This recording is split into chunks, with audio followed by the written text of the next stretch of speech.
IPL থেকে বিরতি থাকবেন। আইপিএলটা সারা প্রতি বছর দেখছি রোজার মাসে রাখছে, হ্যাঁ এরা শর্টকাট করে জানা রেখেছে নাকি। আর আইপিএল এ এটা বড় একটা জুয়া, সেটা হলো এই যুবকরা আপনাদের বলছি, ড্রিম 11 আপনার আইপিএল এর সাট্টা লাগানো, আইপিএল এর টাকা পয়সা লাগানো। দেশের আপনার অনেকগুলো জায়গাতে আইপিএল খেলা চলছে, 6 এর টাকা লাগাচ্ছে, 4 এর টাকা লাগাচ্ছে, ওভারের টাকা লাগছে, ম্যাচের টাকা লাগাচ্ছে। এই সাট্টা লাগানো টোটালি হারাম, হারাম হারাম হারাম। কুকুরের মাংস খাওয়া মুসলমানদের যেভাবে হারাম, আইপিএল এ সাট্টা লাগানো এটাও হলো হারাম। আইপিএল নামে কিছু খেলবার হয়েছে আরো, স্ট্যান্ডার্ড ড্রিম 11 টাকা লাগাও উত্তর দাও, প্রবো মুসলমান টাকা লাগাও উত্তর দাও, হ্যাঁ না দিয়ে ইত্যাদি। এই প্রবো হোক, ড্রিম 11 হোক, এই যে খেলাগুলো যেখানে টাকা লাগাচ্ছেন, অথবা রেমি গেমস মুসলমান, এই যে জাংলি রেমি হোক অথবা কমন রেমি, আপনি বল হুজুর এতগুলো জানলেন কি করে?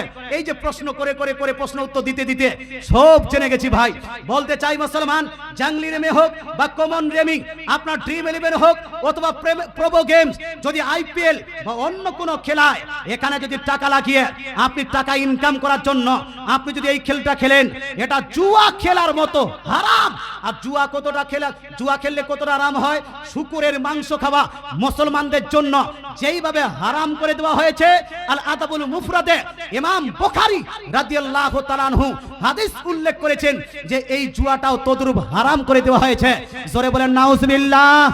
এই জুয়া খেলা যাবে, হানা বলুন, জুয়া খেলা যাবে, সুতরাং ড্রিম 11 খেলা যাবে না, প্রবো গেমস খেলা যাবে না, রেমি গেমস খেলা যাবে না।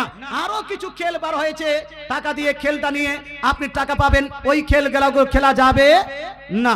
মুসলমান আইপিএল দেখাও যাবে না, আইপিএল দেখাও যাবে না। রোজা অবস্থায় থাকবেন, আইপিএল থেকে দূরে থাকবেন। বাপ তারাবি নামাজ পড়ুন, আইপিএল এর জন্য তারাবিকেও বাদ দিয়ে না। হ্যাঁ ও হযরত বল নাই, এটা মনে করেন না যে রমজানে না জায়েজ বাকিটা জায়েজ আছে। হ্যাঁ না না না, গোটা বছর যে কোনো টাইমে, যে কোনোটা এনি টাইম সুদ খাওয়া হারাম না? হারাম নয় না? রমজান মাসে হারাম, এই গোটা বছর হারাম না, খালি রোজার সময় হারাম। গোটা বছর সুদ খাওয়া চলবে না, কারণ এটা হারাম। গোটা বছর ঘুষ খাওয়া চলবে না, কারণ এটা হারাম। গোটা বছর রাস্তার টাকা মেরে খাওয়া চলবে না, কারণ এটা হলো হারাম।